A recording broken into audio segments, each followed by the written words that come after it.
नमस्कार। एक बार फिर से मैं आप सभी के सामने उपस्थित हूँ बेहद महत्वपूर्ण टॉपिक के साथ। कुछ दिन पहले आप लोगों ने एक वीडियो देखा होगा जहाँ पर एक लड़का कह रहा था कि मेरे ऊपर इतने लाख का लोन हो गया है, इस गेमिंग ऐप के द्वारा लोन हुआ है, मैंने गेम खेल करके लोन बढ़ा लिया है अपना। कोई फ्लिपकार्ट आपका लोन देता रहता है 36% 34% पर आपको लोन मिलता है।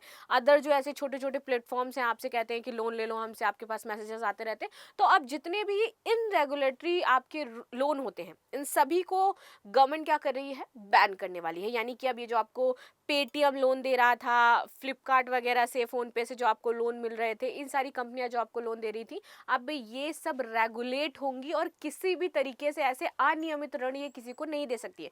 क्योंकि भाई आपसे ये 36% ब्याज वसूल रही हैं, इनको तो फायदा हो रहा है, लेकिन जो व्यक्ति इनसे ऋण लेता है समझिए उसका क्या हाल होता होगा। और कोई ऋण ऐसा व्यक्ति तो लेगा नहीं जिसके पास बहुत ज्यादा पैसा है। इस टाइप के ऋण वही लेते हैं जो यंग हैं, युवा हैं, या फिर मान लीजिए जिनको बहुत ज़्यादा नीड है, कहीं से नहीं मिल रहा है, बैंक के पूरे डॉक्यूमेंट्स उनके पास नहीं है, तो फिर उनके पास ये ऑप्शन बचता था कि चलो यहाँ से ऋण ले लेते हैं। और इसमें होता क्या था, एक लालच ये लगता है कि अच्छा पेटीएम से हर महीने ये 632 रुपये तो कट रहे हैं, कटते रहेंगे। लेकिन आपसे सोचो कि 36% का लोन भी तो लिया जा रहा है, और उसके बाद वो आपको बार बार कॉल करके परेशान करते रहता था, जो आपको फोन पे लोन मिल रहा था या पेटीएम पे जो लोन मिल रहा था। और सबसे ज्यादा तो पेटीएम लोन आपका बहुत ज्यादा फेमस था। तो गवर्नमेंट ने इन सबको रेगुलेट करने की बात कही गई है, और प्लस इन सारे प्लेटफॉर्म जो ऐसे लोन देते हैं आपकी, इन सबको बैन करने की बात करी है कि पहले तो ये देंगे नहीं और इसके लिए पूरा मसौदा तैयार किया जाएगा। इसके केसेस इतने ज़्यादा बढ़ रहे थे कि लोन इस चक्कर में लोग फंस करके सुसाइड तक कर रहे थे, तब गवर्नमेंट ने इसको लेकर के यहाँ पर ये फैसला सुनाया है। तो आपकी इस पर क्या राय हो जाती है कि ये जो पेटीएम लोन होते हैं, इन सारे लोन हो रहे थे, इससे क्या और दिक्कतें हो रही थी, वो मुझे ज़रूर कमेंट बॉक्स में बताइएगा। तो शुरू कर लेते हैं आज की क्लास। मेरा नाम है प्राची मिश्रा और संस्कृति आईएएस के इस प्लेटफॉर्म पर आप सभी का बहुत बहुत स्वागत है। Government plans law to ban unregulated lending. जितने भी अनरेगुलेटेड लैंडिंग है, जिन पर सरकार का रेगुलेशंस नहीं है, उनको बैन करने की बात कही। और अभी मैं आपको दिखाऊंगी तो बहुत सारे ऐसे लोन एप्स थे जो आम जनता को लोन दे रहे थे, लेकिन उनका ब्याज बहुत हाई इंटरेस्ट रेट पे था। लेकिन फिर उसके बाद ये भी हमारे सामने प्रश्न उठता है कि भाई अगर हम उनसे नहीं लेंगे, जिसके पास प्रॉपर डॉक्यूमेंटेशन नहीं है, तो वो ये लोग क्या मांगते हैं, सिर्फ आधार कार्ड मांगते हैं आपका, और भी एक दो चीजें मांगते हैं, और वो बस आपको लोन दे देते हैं। वो कोई आपसे एज सच सिक्योरिटी नहीं लेते हैं कि भैया हमें डॉक्यूमेंट जमा करवाना पड़ेगा, घर का डॉक्यूमेंट, ऐसा कुछ नहीं होता है, ठीक। क्योंकि उनको लगता है कि हम तो इनसे वसूल ही लेंगे किसी ना किसी तरीके से करके। लेकिन वही बैंक में जब आप जाते हो तो प्रॉपर डॉक्यूमेंटेशन होना चाहिए, आपका सिविल स्कोर देखा जाता है, वो अच्छा होना चाहिए। हमें क्या है, यहाँ पर शिफ्ट होना पड़ता है। तो ये भी बात आती है कि भैया बैंक में थोड़ा सा कुछ कंसेशन कर दिया जाए, वहां पर डॉक्यूमेंटेशन को सरल कर दिया जाए, तो हम इस प्लेटफॉर्म्स पर जाकर के लोन ला लें। लेकिन फिर वही क्वेश्चन है कि कोई विजय माल्या बन गया तो फिर क्या करेंगे। तो इसीलिए बैंक की अपनी जो पॉलिसीज है वो तो फॉलो करनी ही पड़ेंगी, ठीक है। आगे आ जाते हैं इसमें।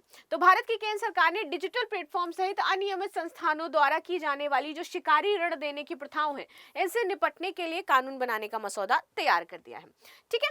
प्रस्तावित कानून में अवैध ऋणदाताओं के लिए 7 वर्ष तक की कैद का प्रावधान है कि अगर कोई ऐसे ऋण देगा, जो आपका पेटीएम वगैरह है या फिर अदर छोटे छोटे जो हो जाती हैं साइट्स वगैरह, अगर आपको ऋण देती हैं और पाए गए तो आपको 7 साल की कैद होगी। उत्पीड़न और गैर कानूनी वसूली रणनीति के शामिल लोगों के लिए 10 वर्ष की सजा यहाँ पर होने वाली है। ऐसे ऋण देने को बढ़ावा देने वालों को 5 वर्ष तक की कैद होगी, यानी कि जो लोग लेंगे उनको भी यहाँ पर कैद होगी। ये कदम ऐसे समय उठाया गया जब उधारकर्ताओं द्वारा चीनी संस्थाओं द्वारा संचालित डिजिटल ऋण देने वाले प्लेटफॉर्म से अत्यधिक दरों पर ऋण लेने की कई शिकायतें यहां पर मिली थी। और मैंने आपको क्या बताया था कि इनकी दर इतनी ज्यादा हाई होती है कि लोगों का ये शोषण कर रही थी, और बहुत सारी शिकायतें आने लगी, लोग सुसाइड करने लगे। तब ये गवर्नमेंट ने इस पर ध्यान केंद्रित किया और सोचा कि नहीं, इसको हमें क्या करना है, अब रेगुलेट करना है, इसको लेकर के नीतियां बनानी पड़ेंगी।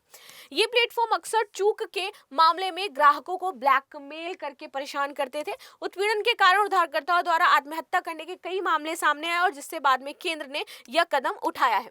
आगे आते हैं, क्या प्रावधान होंगे। योजना कुछ गतिविधियों को अनियमित ऋण देने से यहाँ पर अधिसूचित करेगी कि अनियमित कोई भी ऋण नहीं दे सकता है। अब किसी को चाहिए 10 लाख का लोन, आप एक लिमिट सेट करो ना, दैट कि अगर ये इस एज ग्रुप का बंदा है और वो ये जॉब कर रहा है, ये काम कर रहा है, उसका पूरा बैकग्राउंड आप चेक करो, तब ऋण दो। आप क्यों ऐसे किसी को ऋण दे रहे हो, फिर उसके बाद उसको ब्लैकमेल करते हो, प्रताड़ित करते हो मानसिक तौर पर कि वो इंसान मर जाए जा करके। ये तो बहुत गलत तरीका है आपके वसूली का। तो यहाँ पे बोला गया आप अपने नियम बनाइए, सेट करिए, उसके अकॉर्डिंग आपको ऋण देना है।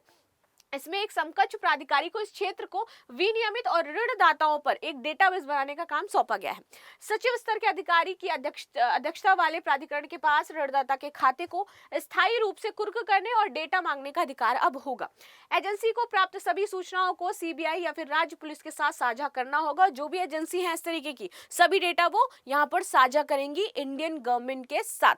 आगे बात करते हैं, बैंकों और एनबीएफसी समेत किसी भी व्यक्ति को गैर कानूनी उधार के बारे में जानकारी होने पर अधिकारियों को सूचित किया जाएगा कि अगर ऐसा कुछ है तो अधिकारियों को सूचित करिए।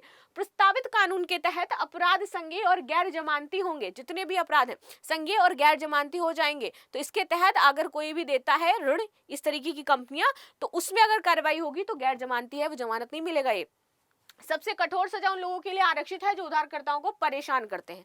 3 से 10 साल की जेल की अवधि, जुर्माना 5 लाख से लेकर के ऋण राशि का 2 गुना तक हो सकता है, यानी कि जितनी ऋण राशि है उसका 2 गुना तक आपको जुर्माना देना पड़ेगा। ये यहाँ पर चीजें हैं। आगे आते हैं, अनियमित ऋणदाताओं को 2 से 7 साल की जेल होगी, जिसमें जुर्माना आपका 1 करोड़ तक बढ़ाया जा सकता है। बार बार अपराध करने वालों को 10 साल तक की यहाँ पर जेल हो सकती है और 50 करोड़ तक जुर्माना भी लगाया जा सकता है। अगर कोई बार बार अपराध कर रहा है, नहीं मान रहा है एक बार में, तो 10 साल की सजा और 50 करोड़ जुर्माना है इसमें। कंपनियों के मामले में व्यवसाय करने वाले व्यक्तियों को उत्तरदायी ठहराया जाएगा और सीबीआई को बिना वारंट के तलाशी और जब्ती करने का पूरा अधिकार है यहाँ पर। ठीक है। आरबीआई के एक पैनल की सिफारिश के आधार पर मसौदा वित्त मंत्रालय द्वारा जो हितधारक हैं इनके परामर्श में प्रसारित किया गया है। अनियमित ऋण के बारे में बात करते हैं, तो अनियमित जो ऋण गतिविधियां हैं इनको उन गतिविधियों के रूप में परिभाषित किया जाता है जो किसी कानून ढांचे द्वारा शासित नहीं है। जैसे कि हम बात कर लें कि बनिया होते थे, पहले जो बनिया होते थे आप लोगों को ऋण देते थे ना, तो क्या वो किसी कानूनी ढांचे में आते थे? जो साहूकार होते थे, बनिया होते थे, जिनसे आप पैसा लेकर के आते थे, तो क्या है कई बार तो वो आपका सोना रख लेते थे, सोने के बदले में आपको ऋण देते थे। तो क्या वो मतलब उस सोने के बदले जितनी उसकी कीमत होगी शायद उससे ज्यादा वो आपसे वसूल लिया करते होंगे उस टाइम, इतना ज्यादा हाई इंटरेस्ट पे वो लोग ऋण देते थे। तो ये गवर्नमेंट के उसमें तो आते नहीं थे, इन पर आप केस भी नहीं कर सकते हो, कुछ भी नहीं कर सकते हो, रेगुलेटरी नहीं है ना ये।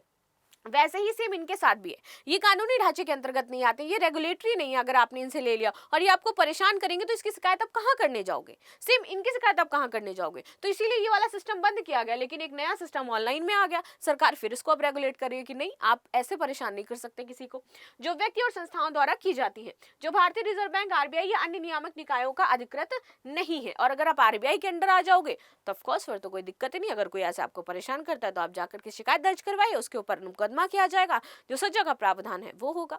ठीक है, आगे आते हैं, प्रमुख फर्जी लोन ऐप्स कौन कौन से होते हैं ये बात करते हैं, जो आपको हाल में ये देते रहते हैं। सुरक्षित ऋण तेज यहाँ पर आपका है, एक ऐप करके आता है, वो देता है त्वरित ऋण उधार, आसानी से ऋण प्राप्त करें, रुपया क्लॉट, लिक्विड फंड, खुशी से उधार लेना, कर्ज लेना, हैप्पी मनी त्वरित ऋण, क्रेडिट कू मनी ऑनलाइन, फ्लैश फंड छोटे ऋण, आपके नगद ऋण पैसा उधार लेना, रैपिड फाइनेंस करके आपका एक आता है, आपके लिए हमेशा तैयार है, हुई ना मनी करके आपका एक ऐप है, ऋण शीघ्र और शीघ्र शोल मनी प्राप्त करें। तो इस तरीके से आपके ऐप है, और यहाँ पे आप पेटीएम वाला ऋण जो है उसको भी ऐड कर लो।